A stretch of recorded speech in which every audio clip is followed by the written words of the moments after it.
Fala pessoal, sejam bem-vindos mais uma vez ao canal Hora do Bizu, professor Sandro Davis aqui na área. Hoje esse vídeo vai ser para responder uma pergunta que eu sempre escuto. Sandro, eu preciso saber cálculo para as provas de matemática do IME e do ITA? E aí, o que você acha? Precisa ou não precisa? Já comenta aqui embaixo. Eu acho que a furada não precisa disso, eu acho importante saber. Comenta embaixo o que você acha, porque eu vou responder essa pergunta neste vídeo, tá bom? Então, peço para você se inscrever aqui no canal se você não é inscrito, ativar o sininho para você não perder as notificações dos próximos vídeos que eu tô colocando direto aqui no YouTube. Também, cara, dá o likezinho no vídeo aqui, compartilha, comenta aqui embaixo sempre que você tiver alguma dúvida, porque eu tô sempre aqui pela área para responder a galera, tirar alguma dúvida. E quanto mais vocês engajam esse vídeo, mais o YouTube entende que esse vídeo é relevante e vai entregar para cada vez mais pessoas para conhecer esse canal, A Hora do Bizu. Tá bom? Beleza? Diretor, já voltou de férias, né? A Bahamas estava como? Tava bom lá? Tranquilão? Então, solta a vinhetinha pra nós aí, vai lá.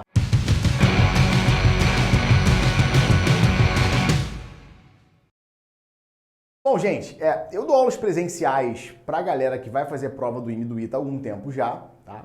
Também dou aula pra galera que vai fazer as provas de Escola Naval e EFON.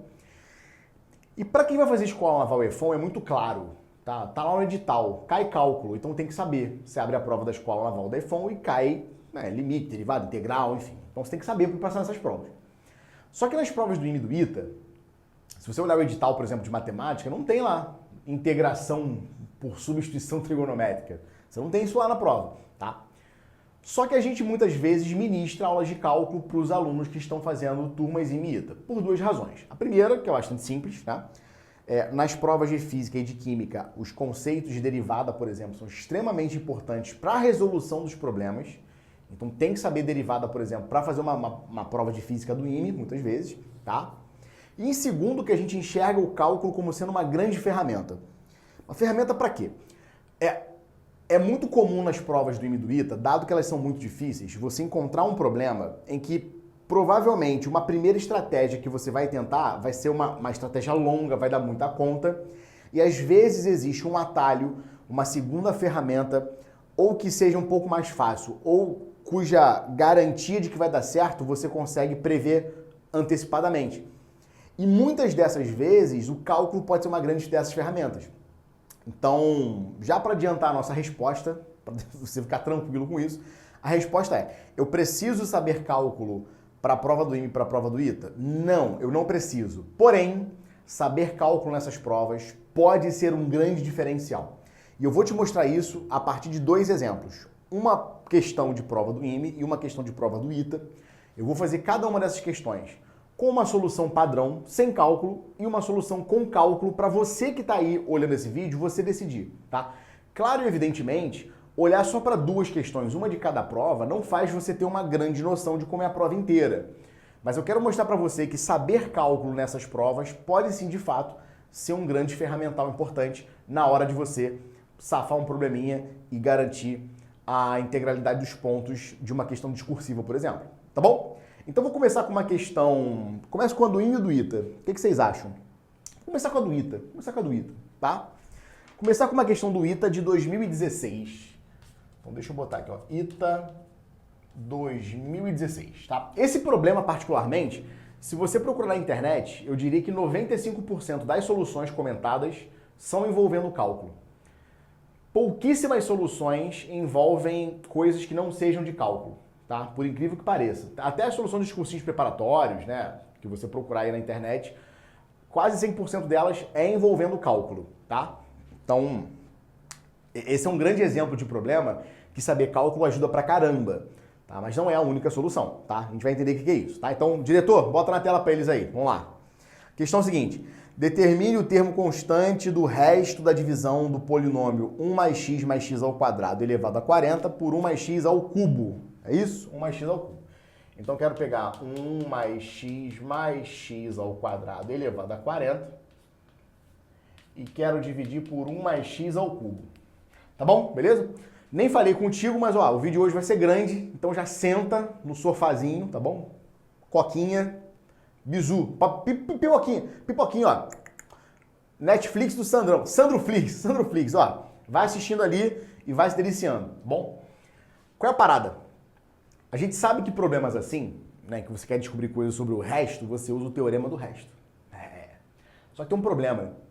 Quando você usa o teorema do resto, vê se você lembra, né? Você geralmente ataca o problema olhando para as raízes do divisor.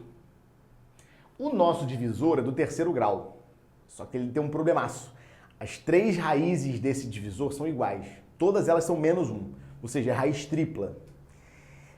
Aí dá um probleminha, né? Porque na hora de você montar as equações lá para usar o teorema do resto, você não tem muita equação para usar. Entendeu a parada? Então vamos tentar fazer esse problema aqui olhando para 2 aspectos. A primeira solução vai ser a solução sem cálculo. Depois eu faço a solução com cálculo, tá bom? Para vocês verem, beleza? Então vamos lá.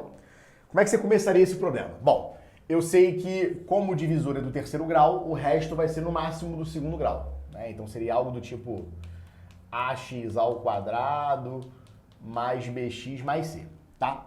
E é fácil perceber que vai ser no máximo do segundo grau, porque quando você expandir esse cara aqui, esse cara expandido vai ter grau 80, né?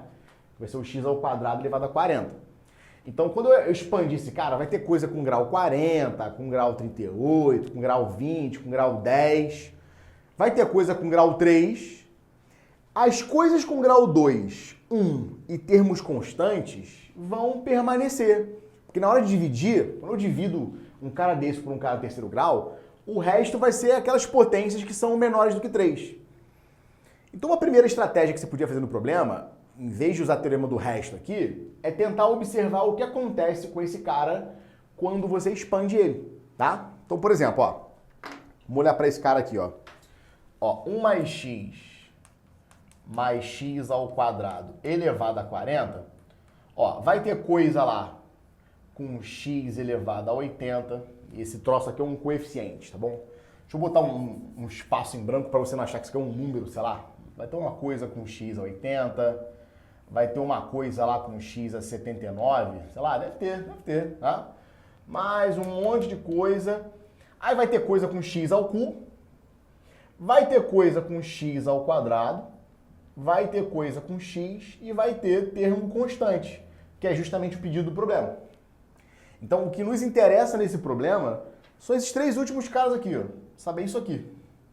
Isso aqui me facilita demais a vida, tá? Demais, tá bom? Então, o que eu vou fazer? Como eu vou dividir por 1 mais x ao cubo, antes de começar essa divisão aí, vou fazer uma treta aqui, que é a seguinte. Vamos fazer 1 mais x como y. Por quê? Só para ficar mais fácil. Dividir por um cara, uma letrinha só elevada ao cubo é um pouco mais fácil. Então, vou fazer 1 mais x como sendo y. Então, se 1 mais x é y, o que é 1 mais x ao quadrado? É y. E que é x ao quadrado? X ao quadrado é, y menos 1 ao quadrado. Então, ó, 1 mais x ao quadrado vai ser y. Mas o x é y menos 1. Então, fica y menos 1 ao quadrado. Então, isso aqui vai ser y2. Menos 2y mais y vai dar menos y, tudo isso mais 1, tá bom?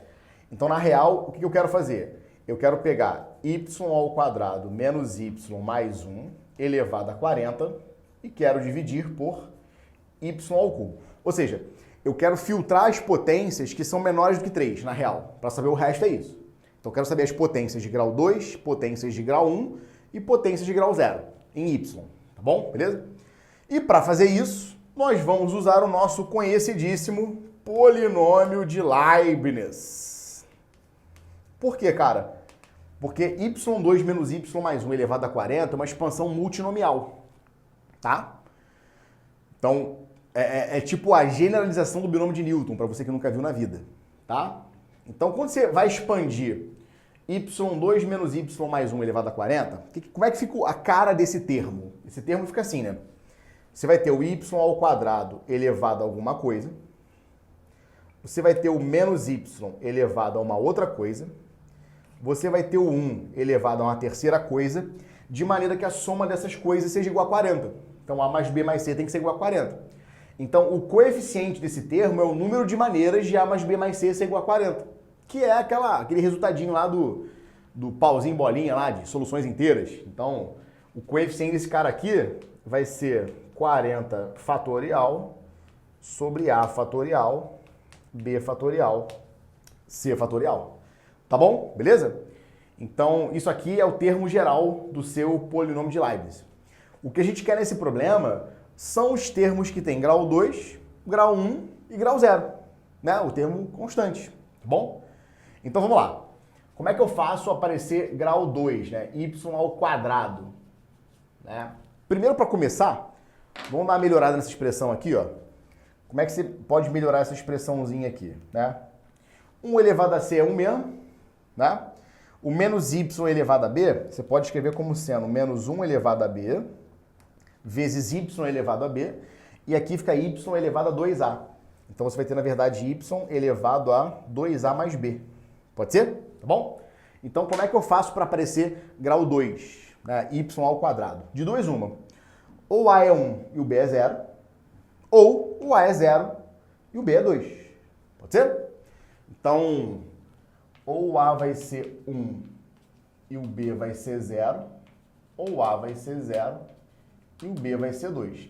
Aí, no caso em que o a é 1 e o b é 0, o c vai ser 39, né? Porque a soma tem que dar 40. E no caso de A0 e B2, o C vai ser o quê? O C vai ser 38, né? Para a soma dar 40. Então, nesse caso aqui, quem vai ser o coeficiente de y ao quadrado? Vai ser 40 fatorial sobre 1 fatorial, 0 fatorial, 39 fatorial. Isso aqui é igual a 40. Tá bom? Beleza?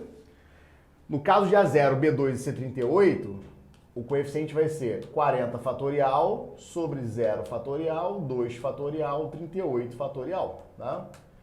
Isso aqui é a mesma coisa que 40 vezes 49 vezes 39 sobre 2, que é 20 vezes 39, que dá 780.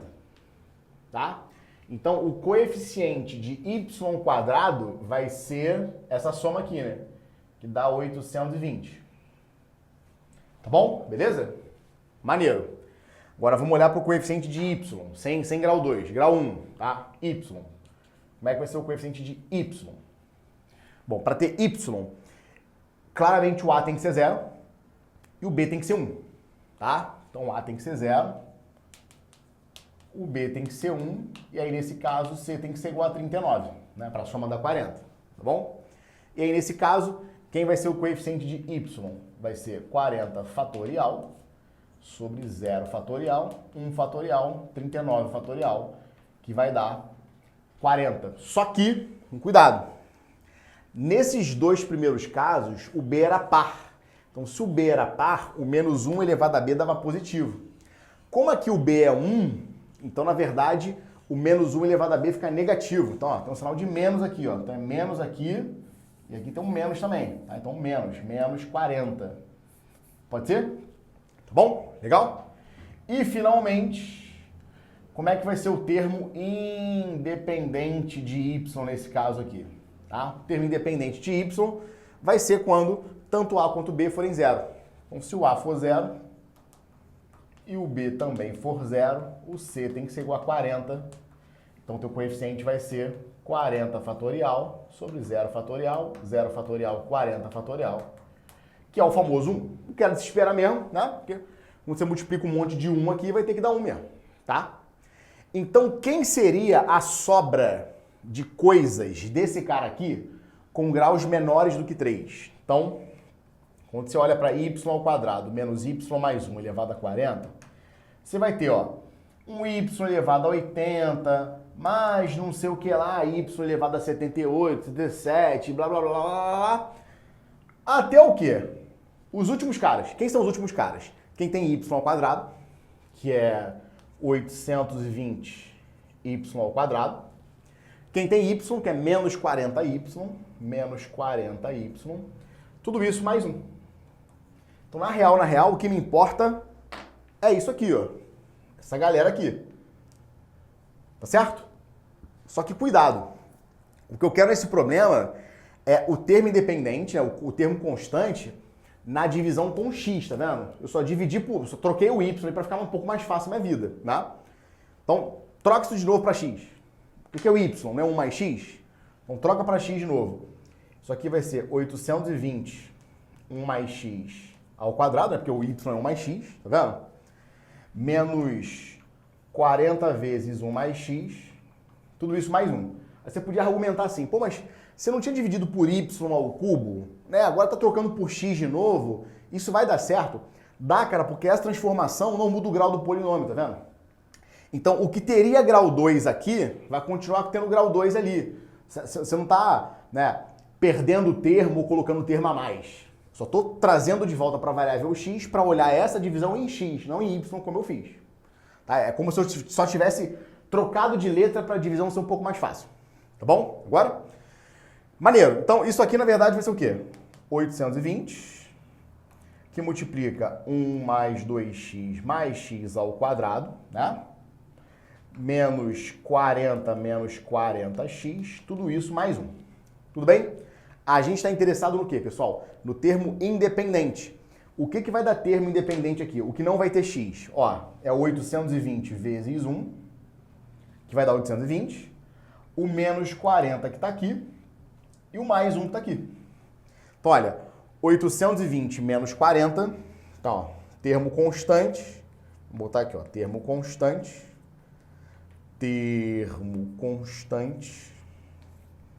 vai ser o 820 menos o 40 mais 1. 820 menos 40 dá 780, mais 1 dá 781. Que é o gabarito, tá?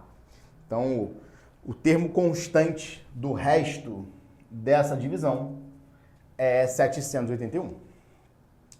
Tá legal, gente? Beleza? Essa solução eu acho fácil, eu acho simples. Eu não acho, sabe por quê? Porque a gente não usou propriamente dita a divisão para fazer o problema.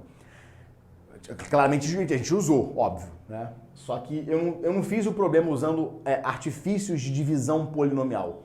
O que eu fiz, na verdade, foi a expansão multinomial daquele cara e tentar perceber quais eram os termos de graus menores do que 3 que sobravam nessa expansão. Então não foi uma solução via ferramentas de polinômios, foi uma solução via, né, expansão multinomial. Que é uma coisa que você aprende geralmente na combinatória. Entendeu qual é a parada? Tá? Mas é uma solução que não usa cálculo, que daria para ser feita na prova do ITA. Eu acho que um bom aluno bem treinado ele faria uma solução como essa, mas eu acho que é uma solução que tem um nível de dificuldade grande, tá? Não é uma solução simples, não. Beleza? Tá? Ok, agora vamos fazer esse mesmo problema usando cálculo, tá? Como é que vai ser? Então, deixa eu dar uma apagada nesse quadro. Tá, como é que a gente usa cálculo agora para resolver esse problema? Bom, qual é a motivação primeiro? Porque às vezes, qual é o grande problema da internet? Você vê uma solução usando derivada, aí o aluno pensa assim, caraca, mas eu nunca ia pensar nisso. É verdade. Sem a motivação, tu não ia pensar mesmo, tá? Lembra que eu comecei o problema falando que 1 mais x ao cubo era um polinômio que tinha 3 raízes iguais, a menos 1, de uma raiz tripla? Então qual é a motivação para esse problema? A motivação para você usar a derivada está aqui, ó, que é esse teorema aqui. Ó, teorema. O teorema é o seguinte. Vamos supor que existe um polinômio, p de x, tá? Que tem uma raiz com multiplicidade maior do que 1. Tá? Então, tipo assim, ó. Imagina que p de x é dessa forma aqui, ó. AN, que multiplica x menos r elevado a k, vezes um q de x. O que isso quer dizer? A n é um coeficiente, que é o coeficiente líder, tá? Ou algo parecido com ele, né? Por causa do q de x ali. Tem um resto de fatores que não me interessam no problema. E tem esse fator aqui, ó, x menos r elevado a k. Ou seja, o fator x menos r, ele aparece k vezes na forma fatorada do polinômio. Então isso quer dizer que r é a raiz do polinômio k vezes. Então escrever isso aqui significa dizer que r é a raiz com multiplicidade k. Ou seja, no conjunto de raízes ela aparece k vezes, tá? O que esse teorema diz, pessoal? O teorema diz o seguinte, quando uma raiz ela é raiz de um polinômio com multiplicidade k, isso quer dizer que ele é raiz tanto de p, quanto da derivada de p, quanto da segunda derivada de p, até a ordem k-1 da derivada de p. Então isso quer dizer o seguinte, então você pode garantir, logo, R é raiz de P, de P', de P duas linhas, até a ordem K-1 da derivada de P. Tá? É isso que diz o teorema, tá? Só para você tentar entender qual é a motivação disso. Se você pegar isso aqui e derivar, na hora que você deriva, tem um produto, tá vendo? Aí você vai fazer derivada da primeira vezes a segunda, mais a primeira vezes derivada da segunda, tá? Quando tu derivar uma vez, vai aparecer um K-1 aqui, tá? Aí tu vai derivar de novo, vai aparecer um K-2. Cada vez que você deriva, esse fator x menos r vai perdendo um grau. Então ele tanto vai aparecer no P, quanto na derivada de P, quanto na segunda derivada, até a derivada K-1. Por quê? Porque se eu derivar esse negócio K vezes, o fator x menos r vai embora. Ele some. Então o fator x menos r vai estar presente no polinômio na primeira derivada, na segunda derivada, na terceira derivada, até a derivada de ordem K-1. Só um exemplo. 1 mais x ao cubo. A raiz desse cara é menos 1, 3 vezes. Se eu derivar uma vez, aparece 3 vezes 1 mais x ao quadrado. Se eu derivar a segunda vez, vai aparecer 6 vezes 1 mais x. Só que se eu derivar de novo, 1 mais x some. Então, menos 1 vai ser raiz de 1 mais x ao cubo, da primeira derivada de 1 mais x ao cubo e da segunda derivada. Então, é sempre da derivada com uma ordem numericamente uma unidade inferior ao grau da multiplicidade. Então, cara, quando você olha para esse cara e você, opa, peraí, 1 mais x ao cubo tem uma raiz tripla, tem uma raiz com multiplicidade 3. Então, o menos 1 vai ser raiz de 1 mais x ao cubo, da primeira derivada e da segunda derivada. Então, usar a derivada pode, sem explicar a motivação, parecer completamente antinatural, mas é uma solução natural sim, tá? Beleza? Então, vamos lá. Como é que a gente vai organizar esse negócio para usar a derivada? Eu vou fazer assim, ó. Vou usar o teorema do resto. Na verdade, eu vou escrever a divisão polinomial. Vou escrever assim, ó. 1 mais x ao quadrado elevado a 40. Quando você escreve essa divisão aqui, isso aqui vai ser 1 mais x ao cubo vezes q de x mais ax ao quadrado mais bx mais c. Um grande detalhe é o seguinte, essa igualdade ela é verdadeira sempre, para qualquer valor de x. Então você pode derivar isso aqui com muita tranquilidade, sem problema nenhum, tá? Então, primeira coisa que eu vou fazer é colocar x igual a menos 1. Se a gente colocar x igual a menos 1, né, o que vai acontecer? Esse termo aqui vai zerar, importante pra gente. Então bota menos 1 aqui, vai dar 1 elevado a 40, que dá 1. Isso aqui vai embora, aí fica a menos b mais c. A menos b mais c. Então a primeira igualdade nós já estabelecemos, tá bom? Para x igual a menos 1, a menos b mais c igual a 1. Porque, lembra, o objetivo é descobrir o valor de c, tá vendo? Eu quero saber o resto, o termo constante do resto. Então a, b e c são coeficientes a determinar aqui no problema, tá? Agora vamos lá.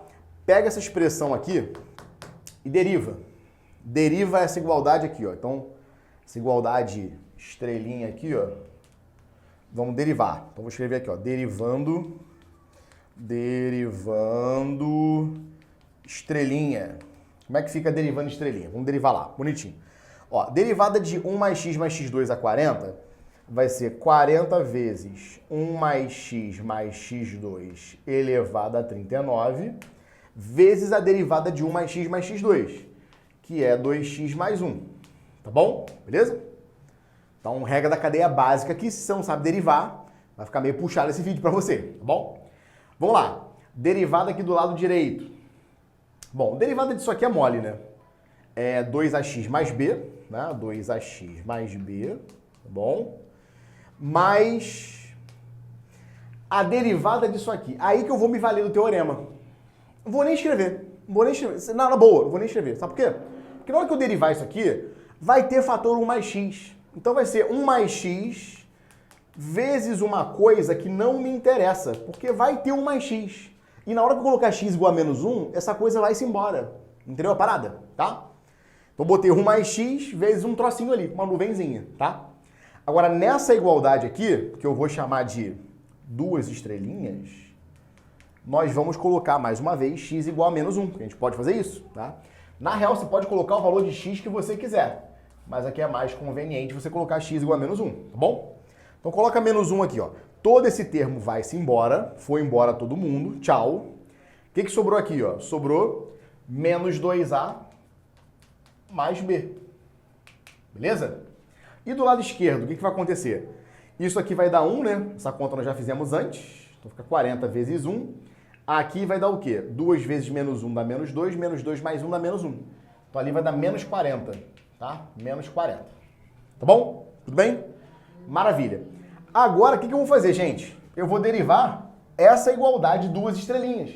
Porque eu quero usar o fato de que menos 1 é raiz do polinômio da primeira derivada e da segunda derivada. Então vamos derivar de novo, tá? Então, derivando duas estrelinhas. O que vai acontecer? Bom, vamos lá. Como é que deriva isso aqui? Derivadinha do produto, né?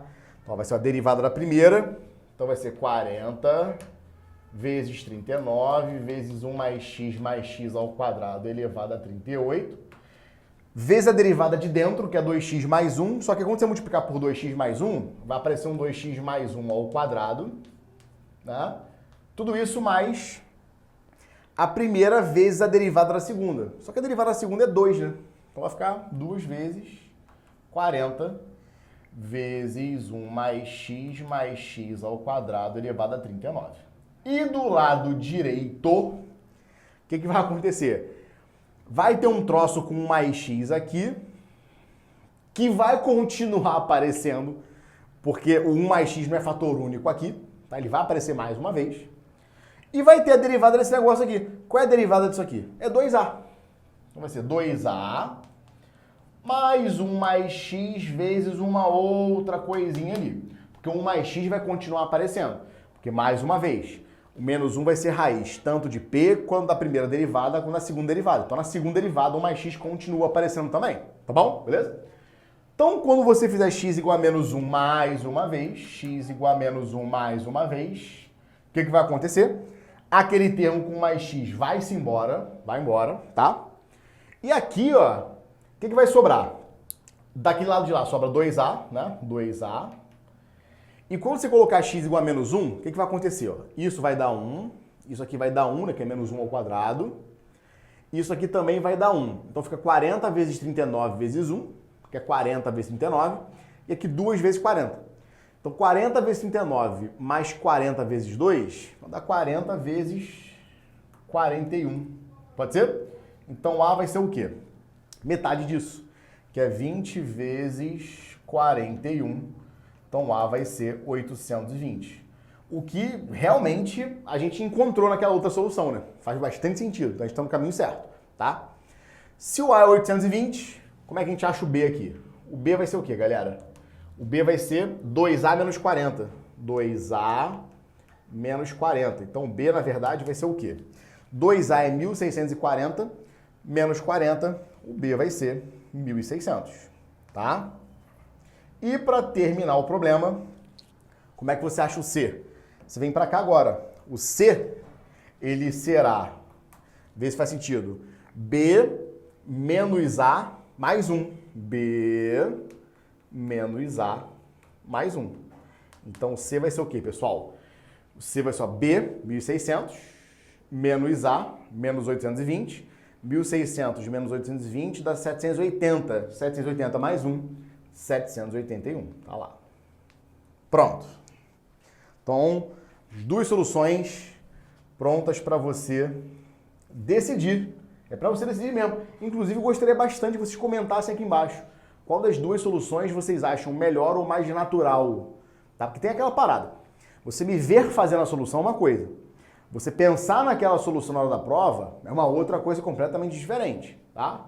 Então dá uma olhada nessa solução aí e vê se você consegue me dizer se você gostou dessa solução, se preferiu a outra, achou a outra mais legal, essa aqui mais legal. Comenta embaixo, eu quero saber, de verdade, tá? Tranquilo? Na boa? Maneiro. Então, no ITA já vimos que, pô, saber cálculo pode ser um grande auxílio. Vamos ver no IME agora. Vamos ver no IME agora, tá? Vamos lá. Deixa eu apagar o quadro mais uma vez. Bom, agora a gente vai para a questão do IME. Essa aqui, se eu não me engano, é 2021. Acho que foi isso, 2021. Sei lá, Vou botar aqui M21. Tá? Bota aí, diretor, na tela aí pra gente. Bota lá.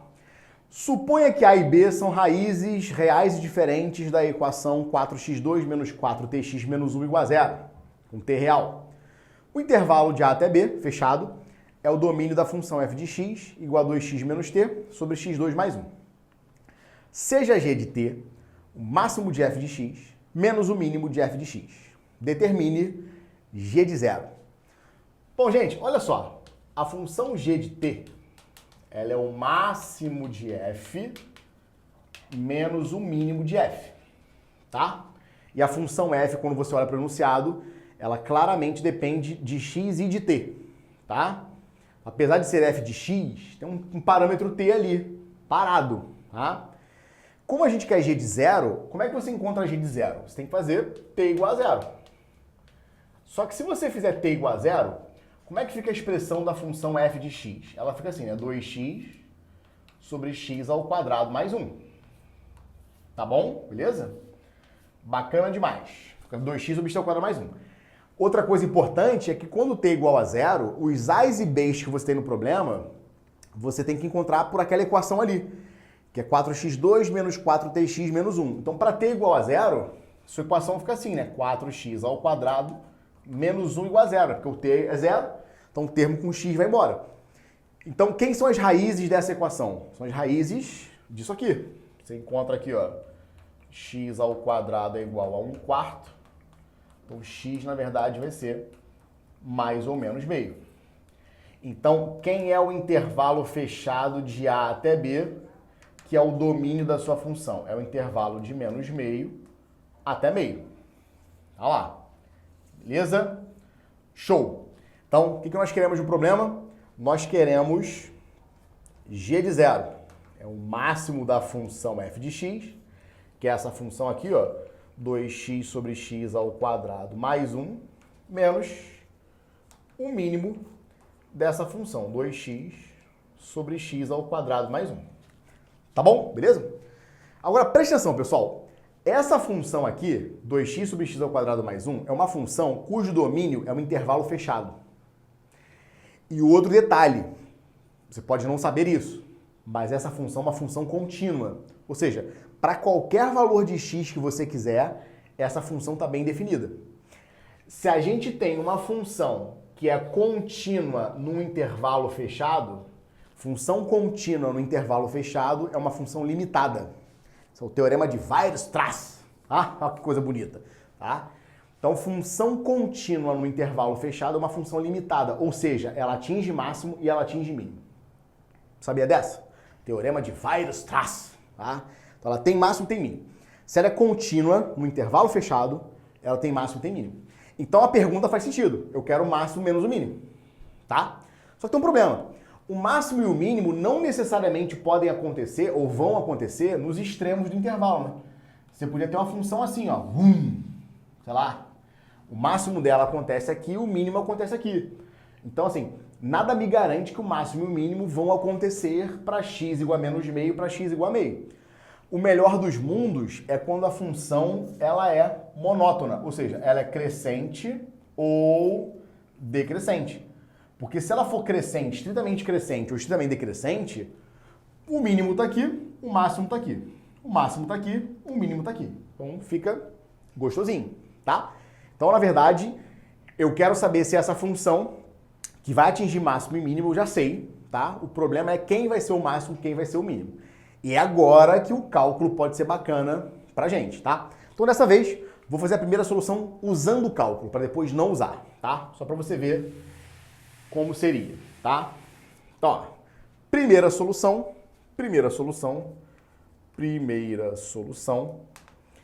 O que eu estou interessado? Eu estou interessado em estudar essa função aqui, 2x sobre x2 mais 1, para saber se ela é uma função crescente, decrescente, se não é, se atinge máximo quando tem máximo, e como é que eu acho esses caras, tá? Então, para fazer isso, a gente vai olhar para a derivada dessa função. Porque quando eu olho para a derivada de uma função, eu estou tentando entender como é que é o crescimento dela. Se ela é sempre crescente, se não é, onde crescente, onde decrescente, tem máximo, tem mínimo, tem ponto de inflexão. Então você começa olhando a primeira derivada, tá? A derivada de uma divisão nós já sabemos que é o quê? Bom, o denominador da derivada fica, esse denominador ao quadrado, tá?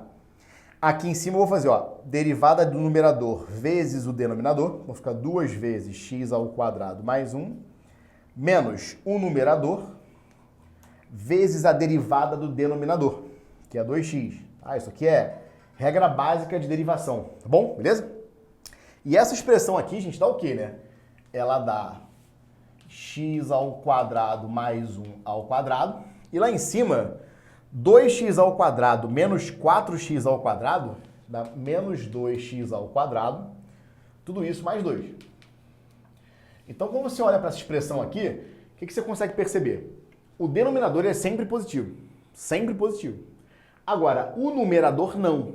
Porque o numerador, ele é uma função quadrática. E essa função quadrática aqui, se você analisar o sinal dela, o que vai acontecer? Vai acontecer o seguinte. Bom, menos 2x ao quadrado mais 2x vai ser uma função quadrática com a concavidade para baixo. Vai ser uma parabolazinha assim, tá? Quem serão as raízes dessa função? Menos 1 e 1. Então, entre menos 1 e 1, aquela função tem sinal positivo. Então, isso quer dizer que neste intervalo, a função tem sinal positivo, ou seja, a derivada é positiva. Se nesse intervalo a derivada é positiva, quer dizer que a função ela é crescente. Então, nesse intervalo, a função é crescente. Agora, antes de menos 1 e depois de 1, a função assume valores negativos. Ou seja, a derivada tem sinal negativo. Então, quer dizer que nesse intervalo a função é decrescente, nesse intervalo a função é decrescente. Só que, veja bem, o domínio de validade da nossa função é de menos meio até meio. E menos meio até meio é um domínio que está aqui, ó, dentro desse intervalo de menos 1 até 1. Ou seja, o nosso intervalo de validade da função f está justamente numa região onde a derivada tem sinal sempre positivo. Ou seja, neste intervalo aqui, a função é sempre crescente. Oh, meu Deus do céu, que maravilha! Se a função é sempre crescente, o que acontece? Acontece o seguinte, ó. A função é sempre crescente. Se ela é sempre crescente, o que vai acontecer? No menor valor possível do intervalo, você vai ter o mínimo da função. No maior valor possível desse intervalo, eu tenho o máximo da função. Tá lá. Então, para x igual a menos meio, com certeza eu terei o mínimo. E para x igual a meio, eu vou ter o máximo. Pegou essa visão? Tá? E por que eu posso garantir isso? Porque a função é estritamente crescente nesse intervalo. Só por isso. Tá? Então, para achar o mínimo dessa função, basta você olhar para o valor dessa função para x igual a menos meio. E para achar o máximo dessa função, basta você fazer o valor dessa função para x igual a meio. Então, quem vai ser o nosso g de zero? Vai ser o maior valor dessa função, ou seja, é o valor da função para x igual a meio. Então, tu vai ter, ó, 2 vezes meio sobre meio ao quadrado mais 1, menos o menor valor da função. 2 vezes menos meio sobre menos meio ao quadrado mais 1. Tudo bem? Beleza? Então, 2 vezes meio dá 1. Meio ao quadrado é 1/4. 1/4 mais 1 dá 5/4. Beleza? Menos 2 vezes menos meio dá menos 1. Menos meio ao quadrado é 1/4. 1/4 mais 1 também dá 5/4. 5/4. Tá lá. Então, isso aqui é 4/5. Menos 4/5. Então, é 4/5 mais 4/5. Isso aqui dá 8/5. Tá lá. Pronto. Então, a resposta que o IME esperava que você chegasse é, de fato, 8/5. Agora, a gente usou aqui um argumento muito bonito de cálculo, que é observar o fato de essa função ser estritamente crescente. Ela sempre está crescendo. Se ela está sempre crescendo, o menor valor você acha no extremo inferior do intervalo e o maior valor da função você acha no maior extremo, no extremo superior do intervalo. Tá bom? Beleza? Assim, precisamos usar cálculo para fazer o problema? De novo, não preciso, tá? Por quê? Porque para você chegar nesse ponto aqui e tentar argumentar se a função é sempre crescente ou sempre decrescente, você pode usar uma outra coisa. Agora, nesse caso aqui, a minha segunda solução, ela é mais tirada da cartola. E você vai entender por quê. tá? Não é uma solução tão simples, não. Ela é bem mais bonita, ela usa menos rigor matemático, assim, né, de fazer conta pra caramba. Ela é mais bonita, mas ela é menos intuitiva. Menos intuitiva. Quando chega nesse ponto aqui, você quer saber qual é o máximo e qual é o mínimo dessa função. 2x sobre x2 mais 1, 2x sobre x2 mais 1. Então, olha para isso aqui, cara. 2x sobre x2 mais 1. Esse é teu f de x, tá certo? O teu x, ele varia de menos meio até meio, tá? Vamos fazer agora uma transformação de variável. Qual é a transformação que eu vou usar? Eu vou usar a transformação aqui, ó. Faça x igual a tangente de θ. Aí tu já fala, pô, mas peraí, tá roubando. Não, não tô não.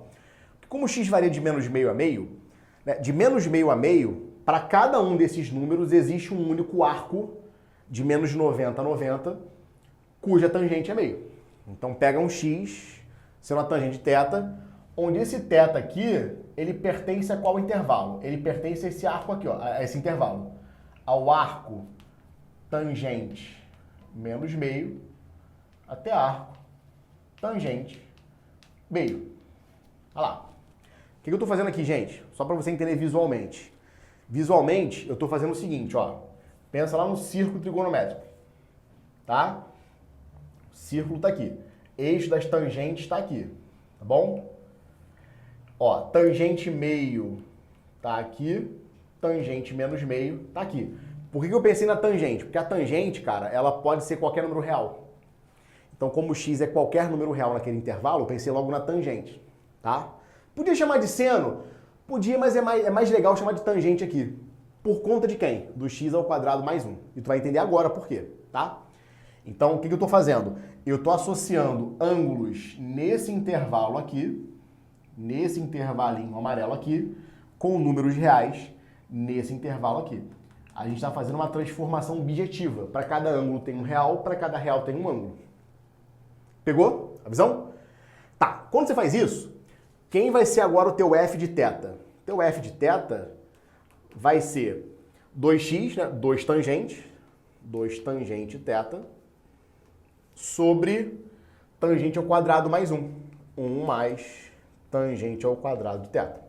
Se você sabe trigonometria legal, tu já sabe decorado o que é isso. Se não, eu vou te mostrar. Olha, 1 mais tangente ao quadrado é secante ao quadrado. Lembra disso? 1 mais tangente ao quadrado é secante ao quadrado de θ. E secante ao quadrado é 1 sobre cosseno ao quadrado. Pode ser? Então, quem vai ser teu f de θ? Vai ser 2 tangente, ou seja, 2 vezes seno sobre cosseno de θ, dividido por 1 sobre cosseno ao quadrado, ou seja, é vezes cosseno ao quadrado. Vezes cosseno ao quadrado. Vezes cosseno ao quadrado. Então, você pode cortar um cosseno de K com cosseno de K, né? Porque nesse intervalo o cosseno não vai ser zero, com certeza, tá? Aí sobra 2 seno cosseno. O que é 2 seno cosseno? É o seno de 2θ. Seno de 2θ. E aí, meu camarada, o que eu tenho que saber sobre a função seno de 2θ? Função seno de 2θ, neste intervalo, é crescente. Por quê? Porque para θ negativo, seno é negativo, para θ positivo, seno é positivo. O seno aqui, ó, ele vai de menos alguma coisa até mais alguma coisa, crescendo bonitinho. A função seno 2θ, neste intervalo, é uma função crescente. Se é uma função crescente, mas eu tenho que provar isso na prova do IME? Não, cara, isso aqui é uma função elementar. Tá? Então o corretor já entendeu que você sabe que a função seno 2θ é crescente no intervalo simétrico. Tá? Então de menos meio até meio, com certeza essa função vai ser crescente. Sendo crescente, aí o argumento volta a ser o que eu tinha antes. Essa função é crescente, portanto essa função é crescente, então acabou o problema. O máximo você encontra no meio, o mínimo você encontra no menos meio e acabou tudo. Tá bom? Beleza? Tá? E de novo, pô, Sandro, por que eu posso argumentar que esta função é crescente porque esta função é crescente? Porque essa transformação, ela garante o crescimento, né? Quando o x aumenta, a tangente θ aumenta, então estou compondo uma função crescente com outra crescente. Então a composição vai ser crescente, com certeza. Maneiro? Maneiro? Assim, a segunda solução, claramente, ela é mais, vamos dizer assim, mais mágica, não sei, né? Mas é uma solução que não usa cálculo. Com cálculo, eu acho uma solução mais intuitiva. Se você sabe algo de cálculo, fazer a solução com cálculo fica muito mais fácil. E aí? O que você achou? Gostou das duas soluções? Então, para fechar as pontas soltas desse vídeo, é necessário saber cálculo para a prova do IME e para a prova do ITA de matemática? A resposta é não. Mas se você tiver o cálculo bem estabelecido na sua cabeça, com uma grande ferramenta, ela pode sim facilitar pra caramba as suas contas na hora de uma prova de matemática, envolvendo problemas difíceis. Tá bom, gente? Beleza? Então, espero que eu tenha contribuído com algum conhecimento para você, tá? Se você gostou do vídeo, já dá o like no vídeo. Se você não gostou, também dá o dislike e comenta lá embaixo por que você não gostou. Eu queria saber, de verdade, tá? Pô, eu não gostei porque o som não tá bom. Não gostei porque você é feio, mas aí não tem muito o que fazer, né? O máximo que eu posso fazer aqui é emagrecer, né? Tu acha que eu deveria emagrecer? Comenta aí. Hashtag Sandro Magro. Bota aí, cara, sei lá, inventa algum troço aí, tá bom? Gente, um beijo, um grande abraço, tamo junto. Valeu!